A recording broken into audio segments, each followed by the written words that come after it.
뉴스 시작합니다. 저는 동정민입니다. 검찰이 발칵 뒤집혔습니다. 민주당이 어제 검찰 4명에 대한 탄핵안을 발의했죠. 그리고 이르면 다음 주부터 해당 검사들을 한 명씩 불러서 조사를 하겠다고 벼르고 있는데요. 저희 취재 결과 검찰은 해당 검사들을 국회 조사에 내보내지 않는 방안을 유력하게 검토 중입니다. 이재명 전 대표 수사와 재판에 영향을 주기 위한 조사엔 응할 수 없다는 건데요. 민주당은 불출석을 그냥 두고 보지 않겠다는 입장이라 충돌이 불가피해 보입니다. 첫 소식 이세아 기자입니다. 어제 야당 단독 표결로 국회 법제사법위원회로 보내진 검사 4명 탄핵안. 민주당은 탄핵 대상 검사들을 한 명씩 법사위에 불러 국정조사에 준하는 조사를 벌일 계획입니다. 자정 능력이 전무한 집단에 더는 기대할 수 없고 무너진 사법체계를 방치할 수 없습니다. 탄핵은 정치 검찰이 자초한 일입니다. 하지만 검찰은 이들 검사를 국회에 출석시키지 않는 방안을 검토하고 있습니다.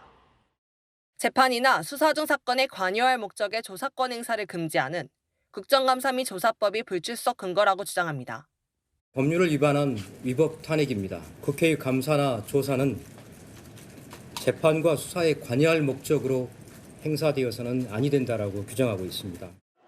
탄핵 대상 검사들은 모두 이재명 전 대표 관련 수사를 맡거나 수사를 지휘한 이력이 있습니다. 이재명 전 대표나 측근인 정진상 전 민주당 당대표 정무조정실장에 변호인 출신들이 민주당 법사위원이라는 점도 검사들이 반발하는 이유입니다. 변호인들이 검사를 상대로 신문을 벌이는 거나 다름없다는 겁니다.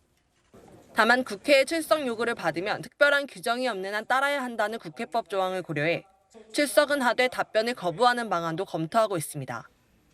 채널A 뉴스 이세아입니다.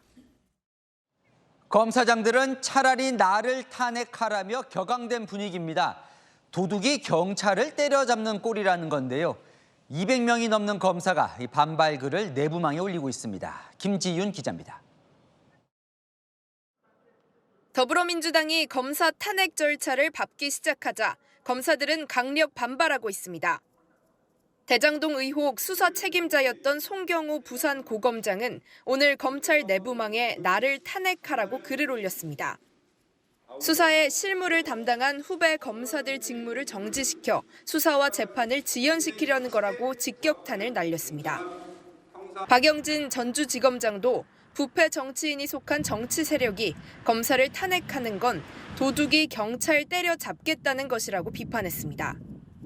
이창수 서울중앙지검장도 법치가 한순간에 무너질 줄 몰랐다며 입법부의 탄핵 소추권 남용은 바로잡혀야 한다고 목소리를 높였습니다. 최근 우리 사회는 정치의 사법화, 사법의 정치화가 심각한 상황에 이르러 법치주의가 위기에 빠져 있다는 우려의 목소리가 있습니다. 검찰 내부망엔 오늘까지 검사장 등 200명 넘는 현직 검사들이 탄핵안에 반발하는 게시글을 올렸습니다.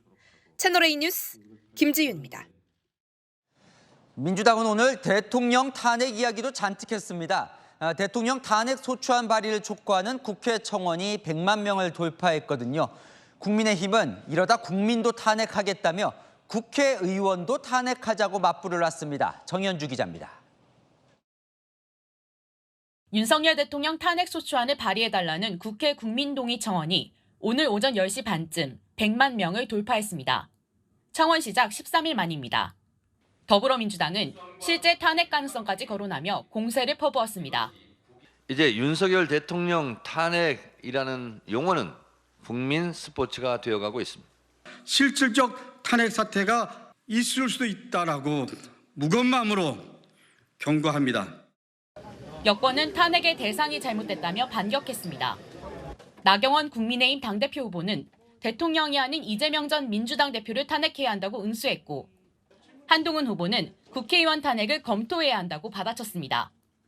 국회의원 등 선출직 공무원도 임기 중에 국민투표로 파면할 수 있는 국민소환제를 검토하자는 겁니다.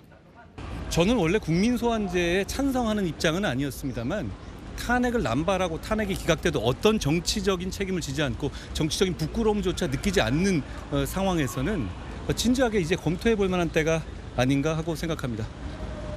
야당이 방통위원장 검사 탄핵안에 이어 대통령 탄핵까지 거론하자 국민의힘 조지현 원내대변인은 시중에 국민도 마음에 들지 않으면 탄핵당할 수 있다는 우스갯소리가 나온다며 꼬집었습니다.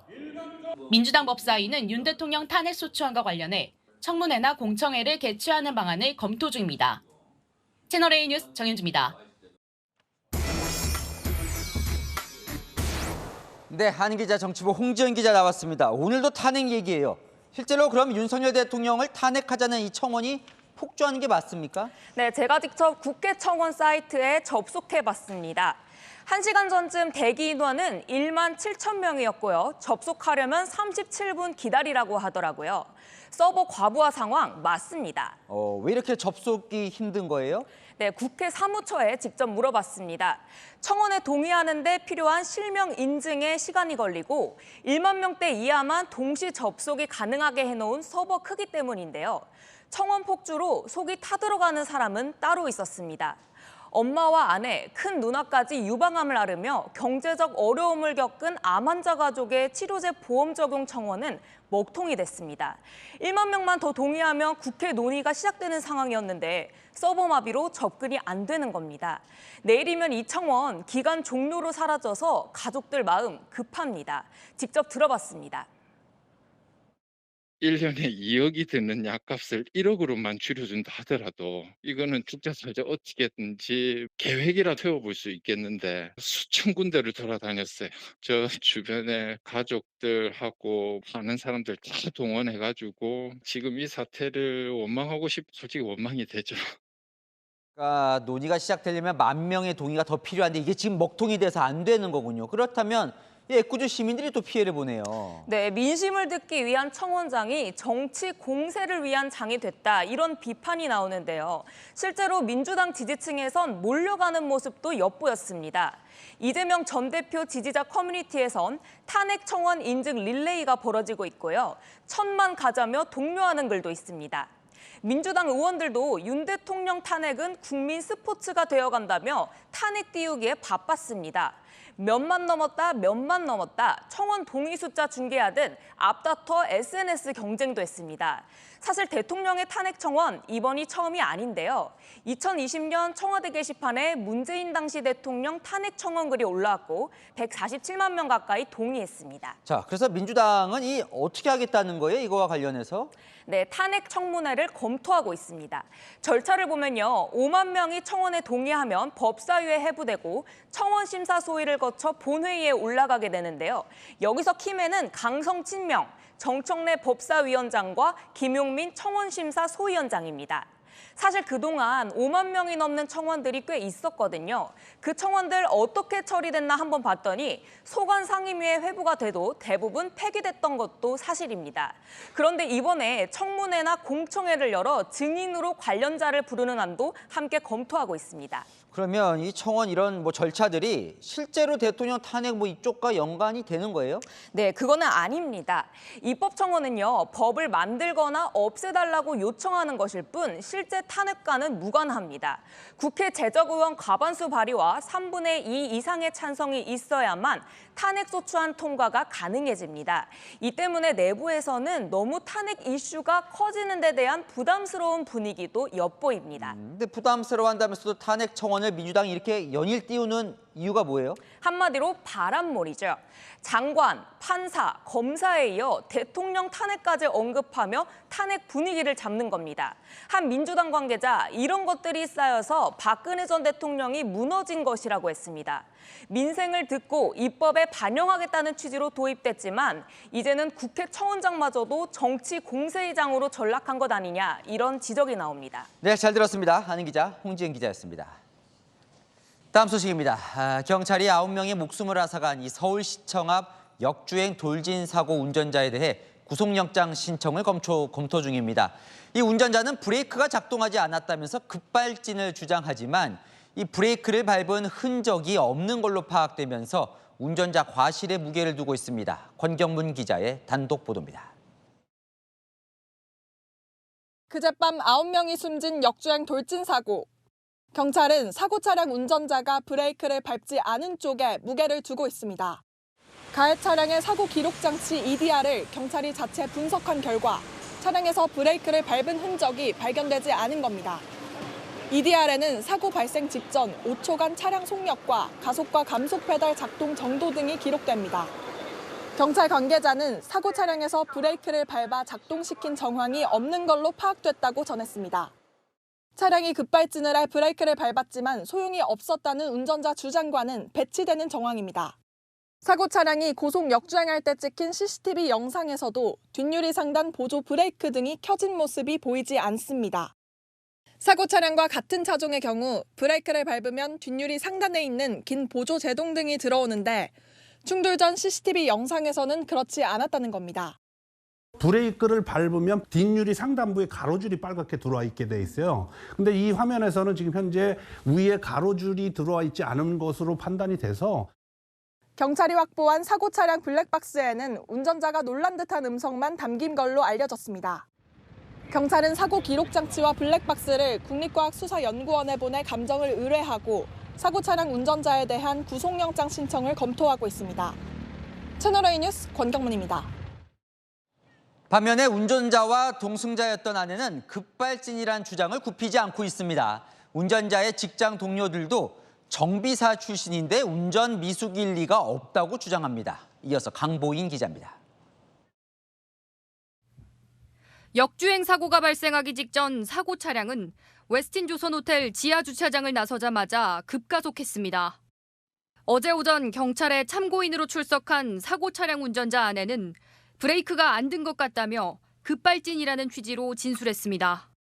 경찰은 갈비뼈가 부러져 입원 중인 사고 차량 운전자 차모 씨를 병원에서 방문 조사하는 방안을 검토하고 있습니다. 현재 피의자는 병원에 입원해 있는 상황이며 피의자의 몸 상태가 호전되면 최대한 빨리 조사를 진행할 예정입니다. 40년 이상 운전을 한 사고 차량 운전자도 운수회사 동료들에게 급발진이 명백하다고 사고 당일부터 주장했습니다. 회사 동료들도 운전자 차모 씨가 자동차 정비를 했던 베테랑이라며 차 씨 주장에 힘을 실었습니다.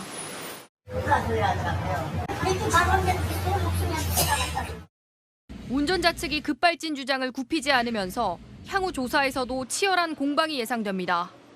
채널A 뉴스 강보인입니다. 이 사고 차량이 인도 위에 있던 보행자들을 덮쳤을 땐 분명 이렇게 가드레일이 있었습니다. 하지만 이 빠르게 달려오는 차량에 아무 소용이 없었죠. 서울시가 이 가드레일의 강도를 높이기로 했습니다. 김단비 기자입니다. 차량 돌진 사고 직후 시청역 앞 모습입니다. 보행로와 차도 사이 울타리가 송두리째 뽑혀 있고 울타리 봉들은 분리돼 사방에 널브러져 있습니다. 차량이 시속 100km로 인도를 덮치는 동안 사실상 속수무책이었던 셈입니다. 주로 무단 횡단을 방지하기 위한 울타리였기 때문입니다. 서울시는 보행자를 보호하기 위해 더 강도 높은 방호 울타리를 도심 인도에 설치하는 방안을 검토하기로 했습니다. 네, 사고가 발생한 시청역 앞에는 무단 횡단 방지용 울타리가 쳐져 있었지만 원효대교 위 보행로에는 차량 침범을 막기 위해 조금 더 강도가 있는 울타리가 설치돼 있습니다. 가드레일로 불리는 울타리는 보행자 방호용과 차량 방호용이 있는데 보행자용은 주로 무단 횡단 방지용으로 사실상 보행자 보호 기능은 없습니다.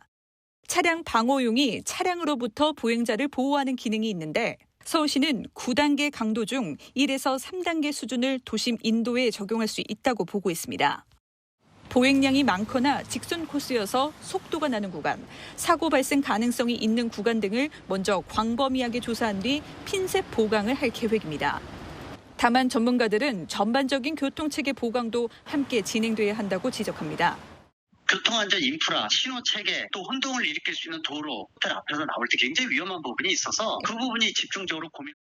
65세 이상 고령 운전자의 면허 적성 검사 강화 방안에 대한 고민이 필요하다는 의견도 나옵니다. 채널A 뉴스 김단비입니다. 서울시청역 역주행 돌진 사고의 충격이 여전한데 조금 전에 서울 중구 국립중앙의료원으로 차량이 또 돌진해 차량과 사람을 덮치는 사고가 났습니다. 현장 취재 기자 연결해 보겠습니다. 이게 또 무슨 일입니까? 이상 기자, 택시가 응급실을 들이받았다고요? 네, 저는 국립중앙의료원 앞에 나와 있습니다. 보시는 것처럼 사고 차량인 택시가 응급실 벽을 들이받은 흔적이 지금도 남아 있고요. 택시에 받친 피해 차량도 범퍼가 떨어진 상태인 걸 알 수 있습니다. 택시가 국립중앙의료원 응급실로 돌진하는 사고가 난 건 조금 전인 오후 5시 15분쯤인데요. 주차장에서 유턴을 하던 택시가 급 가속하면서 응급실 앞 주차장에 있던 보행자 2명과 주차 차량 4대를 들이받았습니다. 이 사고로 부상자 3명이 발생해 응급실로 옮겨져 치료를 받고 있는데요. 중상자가 1명, 경상자가 2명인 걸로 파악됐습니다. 사고를 낸 60대로 추정되는 택시 운전자는 사고 직후 차에서 내려 차량이 급발진했다고 주장한 걸로 전해졌습니다. 사고가 난 장소가 평소에도 응급 환자와 보호자들이 수시로 오가는 응급실 바로 앞이어서 자칫하면 더 큰 인명피해로 이어질 뻔했습니다. 경찰은 현장 수습 작업을 마치는 대로 사고 택시 운전자와 목격자 등을 상대로 정확한 사고 경위 등을 조사할 예정입니다.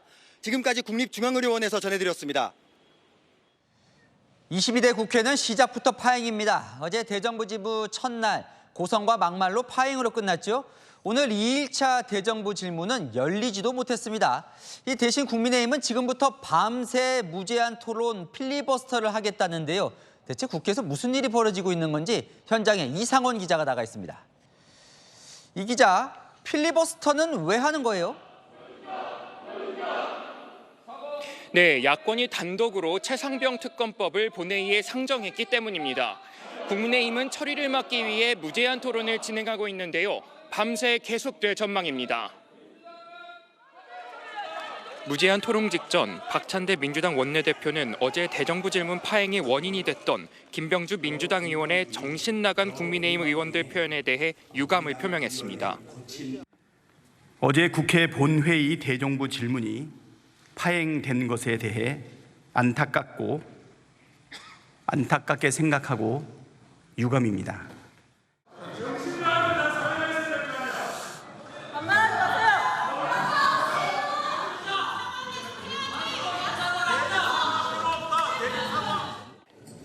최상병 특검법이 본회의에 상정되자 국민의힘 의원들은 무제한 토론을 시작했고 민주당과 공방을 이어가고 있습니다.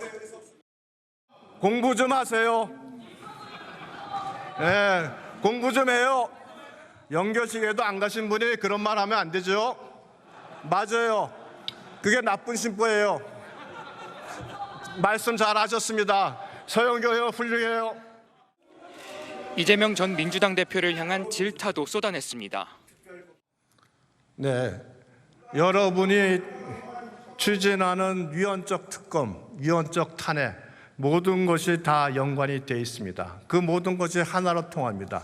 이재명 대표 구하기입니다. 현재 첫 번째 타자인 유 의원이 하고 있는데요. 민주당은 24시간이 지난 내일 오후 4시쯤 토론 종결 표결을 하고 최상병 특검법을 처리할 예정입니다. 지금까지 국회에서 전해드렸습니다. 네, 다음 소식입니다. 아동학대 혐의를 받고 있는 손흥민 선수의 부친과 코치 2명이 검찰에 소환됐습니다. 사건이 경찰에서 검찰로 넘어온 뒤 첫 조사입니다. 강경모 기자입니다. 허벅지에 큼지막한 멍자국이 보입니다. 손흥정 감독이 운영하는 축구 아카데미의 유소년 선수였던 중학생 A군의 사진입니다. A군 부모는 손 감독과 코치 2명을 아동학대 혐의로 지난 3월 경찰에 고소했습니다. 그 어린 아이들한테 온갖 쌍욕 다 하면서 뛰어가서 가슴 치고 방송이나 언론에 나오는 거하고 너무 차이가 크고 너무 실망감이 크다 보니까 고소를 결정하게 된 거고요. A군은 손 감독이 연습 중 실수하면 온갖 욕설을 하며 혼냈고 코치 2명은 수차례 엉덩이와 허벅지를 때렸다고 경찰에 진술했습니다. 춘천지방검찰청은 어제 손 감독과 코치 2명을 불러 조사했습니다. 지난 4월 강원경찰청으로부터 사건을 넘겨받은 이후 첫 소환 조사입니다. 손 감독 측은 검찰 조사에서도 앞서 입장문에서 밝힌 대로 진술한 것으로 알려졌습니다. 시대 변화와 법이 정한 기준을 따르지 못하고 제 방식대로 지도한 건 반성하지만 고소인 측이 수억 원의 합의금을 요구했으며 사실과 다른 부분이 많다는 취지로 진술했다는 겁니다. 손 감독 측은 손흥민 선수를 거론하며 5억 이상의 합의금을 요구했다고 주장합니다. 반면 A군 측은 합의금을 요구하지 않았으며 범죄가 된다면 공갈 협박으로 고소하라고 맞서고 있습니다. 채널A 뉴스 강경모입니다. 카카오가 하이브와의 SM엔터테인먼트 인수전에서 이기려고 시세 조종을 했다는 의혹을 검찰이 수사 중이죠. 카카오의 창업자인 김범수 경영쇄신위원장, 검찰이 이달 안에 소환할 방침입니다. 자세한 소식 공태현 기자가 단독 취재했습니다. 금융감독원은 지난해 카카오 창업자 김범수 경영쇄신위원장을 시세조정 가담 혐의로 검찰에 넘겼습니다. 주가 조작 혐의 인정하십니까? 주가 조작 지시하거나 보고받은 적 있으십니까? 카카오는 SM엔터테인먼트 주가를 띄워 하이브의 주식 공개 매수를 방해했다는 의혹을 받고 있습니다. 카카오는 SM 지분을 100만 주 넘게 사들였고 한 사모펀드 운영사도 800억 원대 지분을 인수했습니다.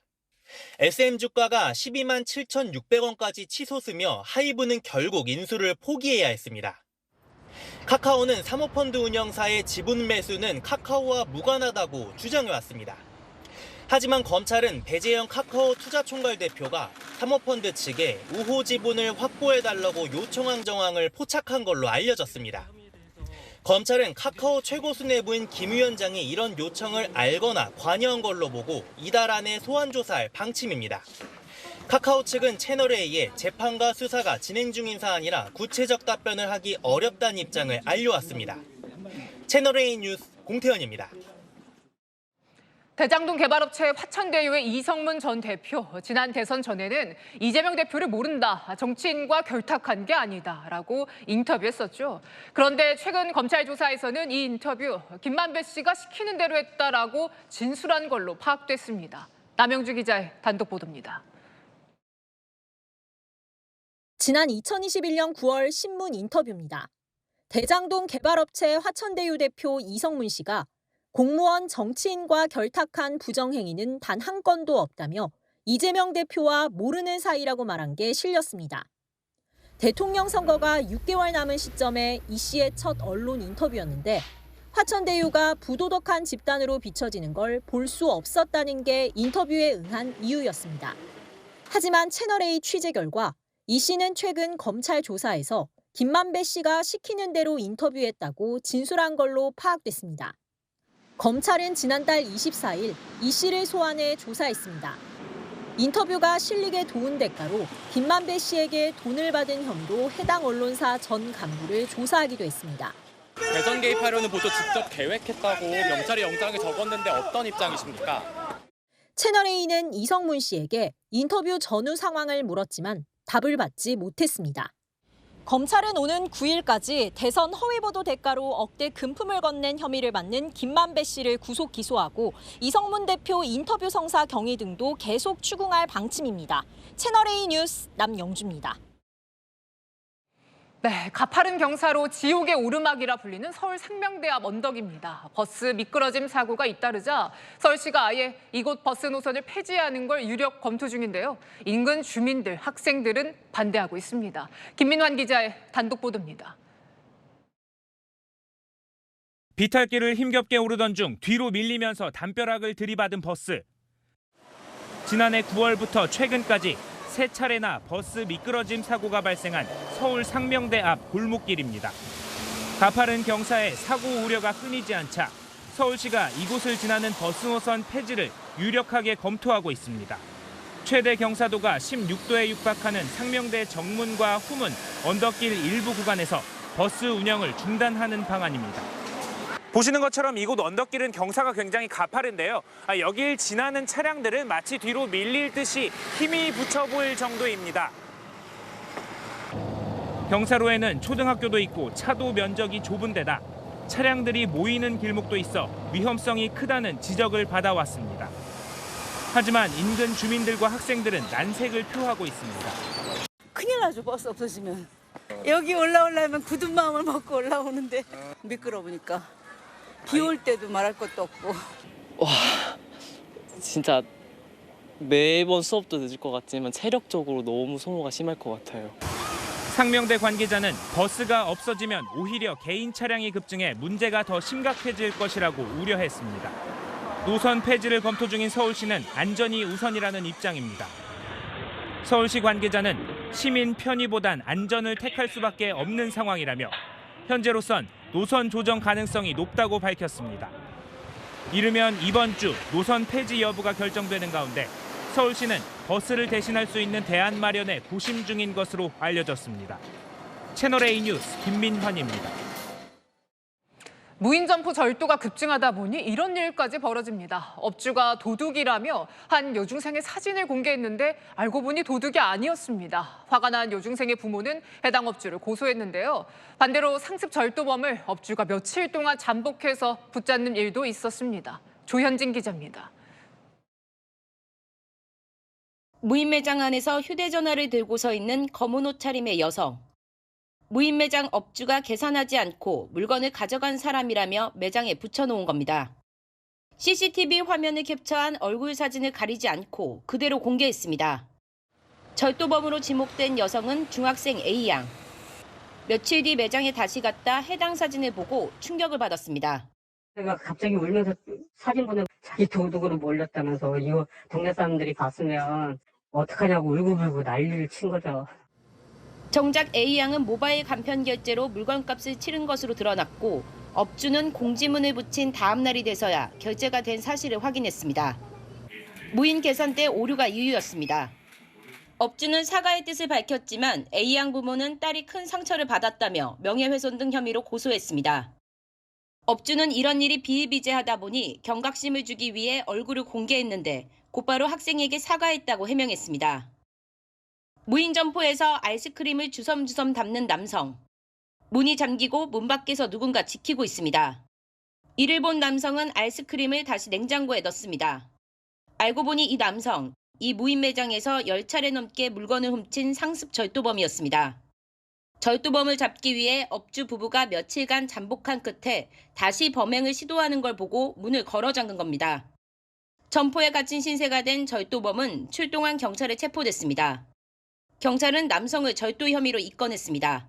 채널A 뉴스 조현진입니다. 네, 무더위에 식중독이 비상입니다. 전북 남원 15개 학교에서 210명 넘게 식중독 의심 증상을 보이고 있는데요.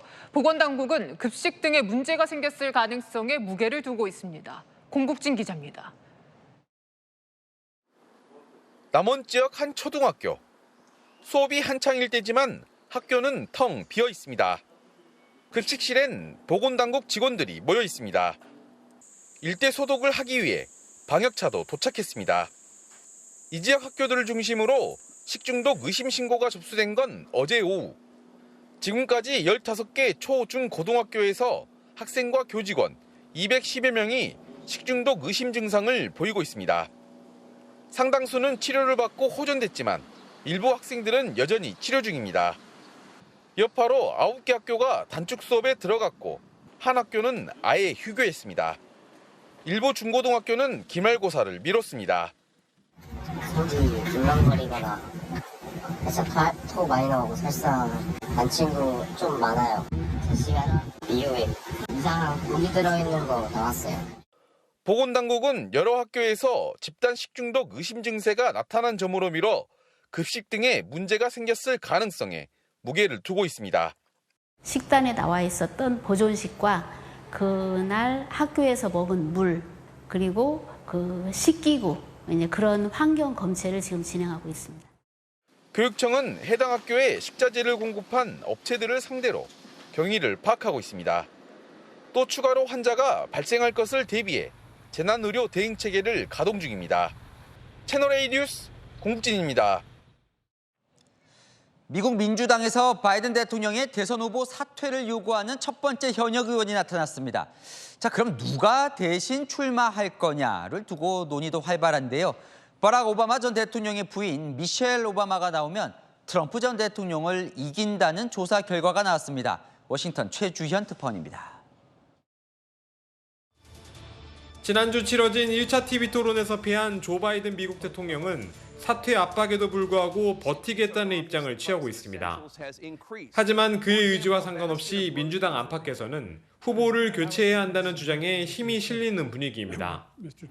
로이터 통신은 버락 오바마 전 대통령의 부인 미셸 오바마를 압승이 가능한 유일한 후보라고 평가했습니다. 만약 도널드 트럼프 전 대통령과 맞대결을 할 경우 50%의 지지율로 39%의 트럼프 전 대통령을 크게 이길 것이라는 겁니다. 카멀라 해리스 부통령도 경쟁력 있는 대체 후보로 거론됩니다. CNN은 해리스 부통령과 트럼프 간의 양자 대결 시 막상막하가 될 것으로 보고 있습니다. 당내에서는 15선 노장 정치인이 바이든에게 재선 도전을 접으라는 주장을 하기도 했습니다. 같은 당 현역 의원이 공개적으로 사퇴 요구를 언급한 것은 이번이 처음입니다. He delivered us from Trump then. He could be delivering us to Trump this year. I just feel that it's time for him to step aside. 바이든 측도 해명에 나섰습니다. 바이든은 해외 순방이 많아 TV 토론을 제대로 하지 못했다. 토론 무대에서 잠들 뻔했다고 밝혔습니다. Does President Biden, at 81 years old, have Alzheimer's, any form of dementia or degenerative illness that would cause these sorts of lapses? The President has regular annual physicals that we release in a thorough report. CNN 방송은 이르면 이번 주부터 바이든이 민주당 선거운동에서 빠져야 한다는 목소리까지 나오고 있다고 보도했습니다. 워싱턴에서 채널A 뉴스 최주현입니다. 인도의 한 종교 행사장에서 대형 압사 사고가 일어났습니다. 최소 121명이 사망했는데 이 희생자 대부분이 여성인 것으로 전해졌습니다. 서주희 기자입니다. 군중 수백여 명이 뒤엉킨 채 겹겹이 쌓여 있습니다. 빠져나가기 위해 서로 팔을 뻗어 끌어당겨보지만 꿈쩍도 하지 않습니다. 인도 북부 우타르 프라데시주 하트라스에서 열린 힌두교 종교 행사 사상에서 압사 사고가 발생해 최소 121명이 사망했습니다. 여성 신도가 많았던 만큼 사망자는 대부분 여성이었고 일부 어린이도 포함된 것으로 전해졌습니다.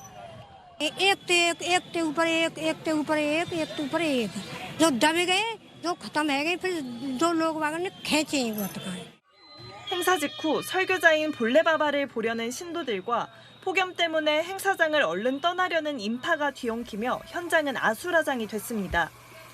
당국은 5,000명 규모의 행사를 허가했지만 실제로는 3배인 15,000명이 몰렸고 현장 바닥이 미끄러운 진흙이었던 것도 영향을 미친 것으로 보입니다.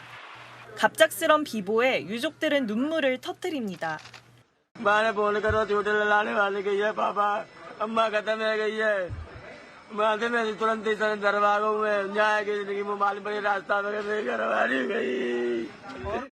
인도 정부도 진상조사에 나섰습니다. इस हादसे में जान गई है मैं उनके प्रति अपनी संवेदना व्यक्त करता हूं मैं इस सदन के माध्यम से सभी को ये भरोसा देता हूं कि पीड़ितों की हर तरह से मदद की जाएगी. 세계 인구 1위국인 인도에선 행사장 압사 사고가 자주 일어나고 있습니다. 2년 전 새해 첫날에도 한 힌두교 사원에 사람들이 몰리며 10여 명이 사망하는 사고가 발생하기도 했습니다. 채널A 뉴스 서주입니다. 지난달부터 중국 중부 남부 지방에 폭우가 계속되면서 양쯔강이 범람했습니다. 이 양쯔강변 도시들의 비상이 걸리면서 수십만 명이 긴급 대피 중입니다. 베이징 이준삼 특파원이 보도합니다. 중국 중부 안휘성. 강 둔치에 설치됐던 12m 높이의 조각상이 머리 부분만 남기고 모두 물에 잠겼습니다. 최근 이 지역에 하루 최대 260mm가 넘는 폭우가 쏟아지면서 양쯔강이 경고 수위를 넘어 범람 직전까지 불어난 겁니다. 오늘 하루에만 안휘성 주민 24만 명이 긴급 대피했습니다.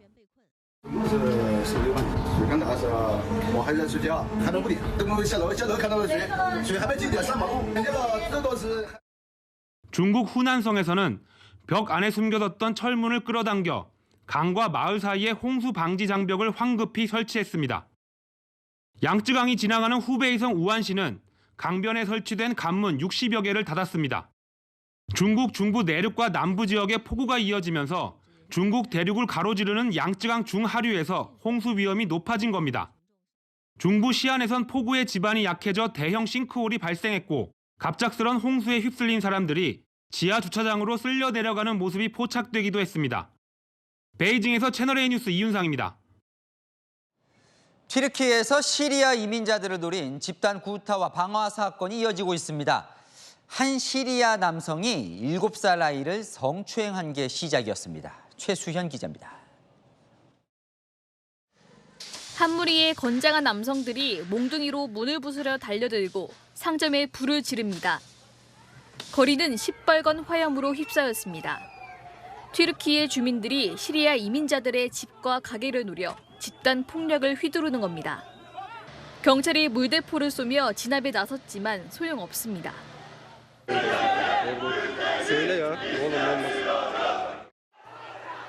튀르키예 주민과 시리아 난민 간의 폭력 사태는 튀르키예 전국으로 확산되고 있습니다. 사건의 발단은 지난달 30일 시리아 남성이 7살 시리아 소녀를 성추행한 사건입니다.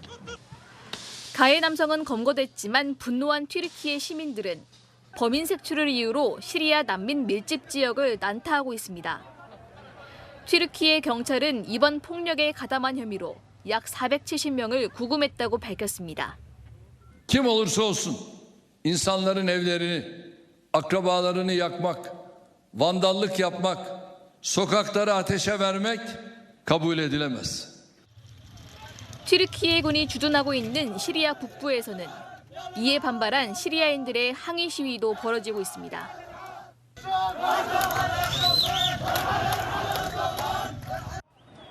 사태가 악화하자 튀르키예는 시리아로 향하는 주요 국경 검문소 일부를 폐쇄했습니다. 시리아에선 13년째 내전이 벌어지고 있는 가운데 튀르키예로 옮겨와 사는 시리아인은 약 400만 명으로 추산됩니다.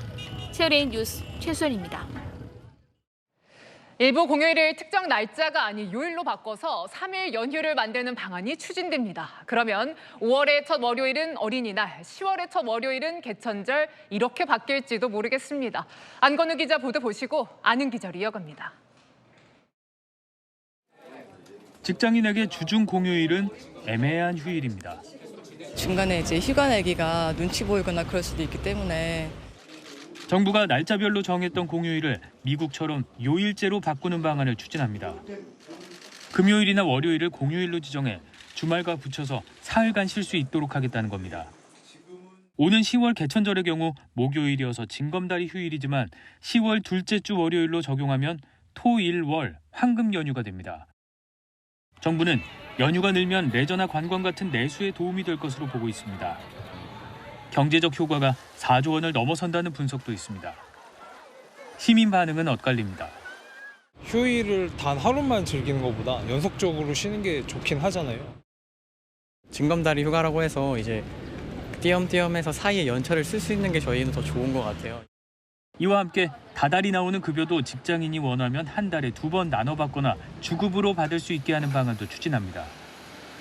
급여 제도를 다양하게 운영하면서 직장인의 현금 유동성을 높이는 선진국 사례를 벤치마킹한 건데 가계 소비에도 도움이 될 것으로 기대됩니다. 정부는 연구 용역이나 공청회를 거친 뒤 구체적인 도입 방안을 검토한다는 입장입니다. 채널A 뉴스 안건우입니다.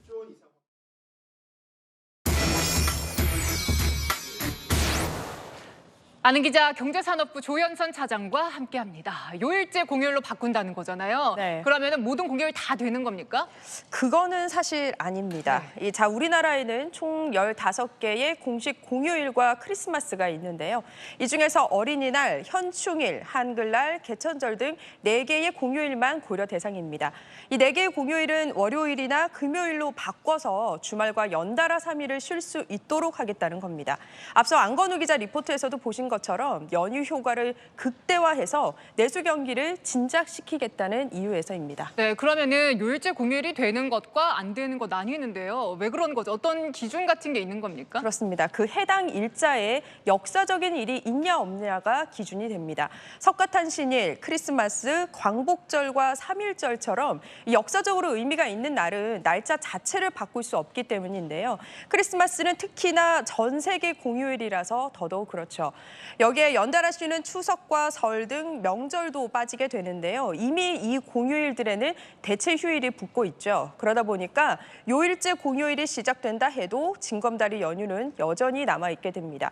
정부는 요일제 공휴일 도입과 함께 신정 1월 1일과 현충일이 주말이라면 그 주말을 낀 금요일이나 월요일을 대체 공휴일로 지정해서 연휴를 늘리는 방안도 추진합니다. 알겠습니다. 오늘 발표된 내용 중에 주급제도 궁금합니다. 주급제 이거 된다면은 매주 금요일마다 돈 받을 수 있는 겁니까? 그럴 수 있기는 하겠죠. 이게 한국은 아직 검토 단계라서요. 미국, 호주, 멕시코 등 해외 사례를 토대로 설명을 드리겠습니다. 이 미국은 현재 3가지의 방법으로 임금을 받고 있습니다. 격주, 날짜를 지정한 월 2회, 또 주급으로 나눠서 각 주마다 지급 방식을 선택해서 적용하고 있습니다.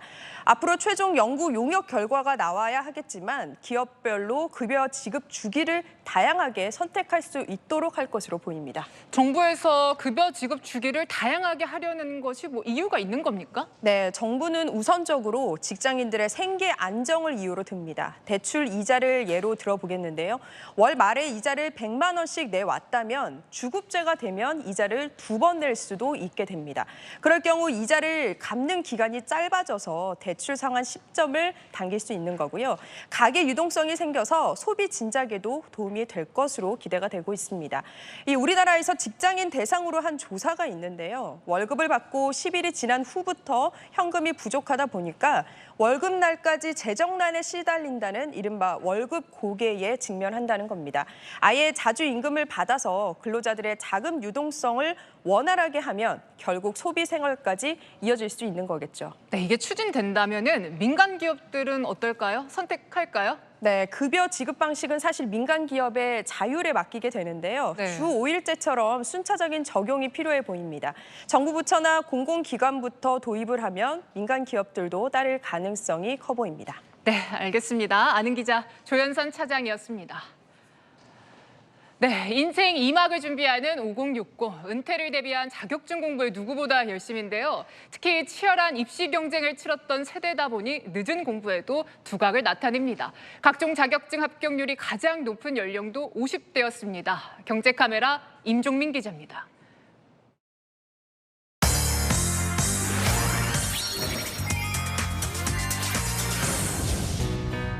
(30년간) 자동차 분야에서 일하다 4년 전 정년퇴직한 60대 장홍천 씨. 학창 시절부터 공부만큼은 자신이 있어 각종 시험을 통해 자격증을 9개나 땄습니다. 10명 중 2명만 합격한다는 전기기사 자격증도 취득하며 건물 설비 관리로 인생 2막을 열었습니다. 수학 같은 개념이 좀 중요하더라고요. 그런 게 제가 학부 때 이제 공부했던 그런 바탕? 그런 것들은 좀 남아 있었지 않았나. 이렇듯 시험에 익숙한 5060 세대들이 인생 이모작 준비를 위해 각종 자격증에 응시하는 비중이 10년 사이 2배나 뛰었습니다. 합격률도 2030 젊은 세대를 제치고 50대가 전 연령대에서 가장 높았습니다. 이들이 많이 취득한 자격증 분야는 지게차, 굴착기, 전기기능사 순으로 나타났습니다. 필기뿐만 아니라 실기 교육 현장에서도 신중년들의 배움 열기는 뜨겁습니다. 교육생들이 특수용접 과정을 실습하는 현장입니다. 이곳 이름은 대학교지만 실습생들 대부분은 인생 2막을 준비하는 이른바 신중년입니다. 전기 이론은 자력으로 합격을 하셔야 되거든요. 100개 과목을 합격을 하셔야지 이제 실기를 보실 수가 있는데 기본적인 이제 학력 베이스가 있어요. 공부만큼은 자신 있다 보니 신기술인 AI나 데이터 분야 등 새로운 분야에도 과감히 도전합니다. 육아로 경력이 단절됐던 50대 여성 이선아 씨는 인공지능 학습에 필요한 데이터 처리 교육을 배워 새 직업을 얻었습니다. 중고등학교 때 이제 공부도 열심히 했었고 대학 가서도 이렇게 나름 사회생활을 위해서 준비도 하고 했었는데 아무것도 아닌 게 돼버렸더라고요. 대학에서 수학을 전공했던 60대 원덕환 씨도 밤을 새며 AI를 공부해 연구 파트 정직원으로 채용됐습니다. 그 배운 분량이 한 노트 2권 돼서 그거 제가 열심히 배우고 밤에 외우고 막 했죠. 새로운 분야에 도전하지만 업무 숙련도나 조직 융화력이 좋다 보니 기업들도 이들의 채용을 확대하고 있습니다. 축적된 경험과 노하우라는 부분은 단순한 이론으로 형성이 될 수 없는 기술과 보유 자격을 갖고 있는 거고 책임감과 성실성으로도 큰 장점을. 입시 공부, 취업 공부에 이어 은퇴 전후 재취업 공부까지 신중년들의 공부에는 끝이 없습니다. 경제카메라 임종민입니다. 승부의 순간에는 황당한 실수 하나가 게임의 승패를 좌우하죠. 어제 프로야구에서는 이런 보네드 플레이가 2번이나 나왔습니다. 이현용 기자입니다. LG가 2대1로 앞선 8회 초. 선두타자 박혜민이 수비의 송구 실책으로 1루를 밟습니다. 이어진 타석에서 3루까지 도달한 박혜민. LG 벤치는 3루 주자를 홈으로 불러들이기 위해 기습 번트 작전을 냈습니다. 하지만 박혜민은 홈으로 향하다 갑자기 멈췄고 타이밍을 뺏기며 아웃됐습니다. 번트입니다. 자, 3루자가 글러브토스 홈에서, 그런데 홈에서 아웃돼요. 홈에서 아웃. 어리석은 실수를 뜻하는 본헤드 플레이였습니다. 어이없는 실수에 감독의 따가운 눈총을 받아야 했고 LG는 흐름을 내주고 결국 역전패했습니다. 주자 1, 2루 상황, 이중 도루에 나선 삼성 작전을 간파한 기아 포수 김태군이 3루로 승부합니다. 진루를 막은 겁니다. 그런데 3루수 김도영이 느닷없이 1루로 공을 던집니다. 2루 주자 구자욱을 협살로 잡을 수 있었지만 엉뚱한 판단을 한 겁니다. 그 사이 3루를 지나 홈으로 달리던 구자욱도 런다운 상황이 됐는데 이번엔 기아 투수 네일이 실수합니다. 3루와 홈 사이 구자욱이 돌아가다가 부딪혔고, 자 이렇게 됩니다. 주루 방해가 선언되면서 삼성이 한 점을 얻습니다. 팀을 혼란에 빠뜨린 3루수 김도영. 다음 타석에서 홈런을 쳤지만 교체되고 말았습니다. 채널A 뉴스 이현용입니다. 내일 다시 전국적으로 장맛비가 내립니다. 아침에 제주부터 시작돼 오후에 서해안 지역, 밤에는 중부 전반으로 확대돼 모레 오후까지 오락가락하겠습니다. 이번에도 집중호우가 예상되는데요. 강할 땐 1시간 내에 50mm가 쏟아지겠습니다. 중부지방과 경북은 내일 밤사이, 호남과 경남은 모레 새벽부터 오전까지 주의해야 합니다. 양은 충남에 150mm 이상으로 가장 많겠고 충북과 전북에도 120mm 이상, 경기 남부에도 100mm 넘게 내리겠습니다. 그 밖에도 80mm의 많은 양이 예측됩니다. 강원 영동에는 계속해서 초속 20m의 강풍이 불겠습니다. 비가 내려도 더위는 이어집니다. 우선 오늘 밤 강원과 충북, 제주에 열대야 수준의 더위가 있겠고요. 내일 낮에도 대전과 강릉 31도, 대구 34도 등 무덥겠습니다. 주말부터 다시 전국에 비가 내리겠습니다. 날씨였습니다. 오늘 국회에서 경제 분야 대정부 질문이 무산됐습니다. 서로 싸우다가요. 민생이 어렵다고 말은 하는데 정작 경제 정책을 점검할 기회는 날려버린 거죠. 민생을 해결해달라고 올리는 이 국회 청원 사이트는 대통령 탄핵 청원에 멈춰섰습니다. 22대 국회 시작은 했는데 민생은 어디에 있습니까? 마침표 찍겠습니다. 정쟁에 멈춘 민생. 뉴스의 마칩니다. 감사합니다.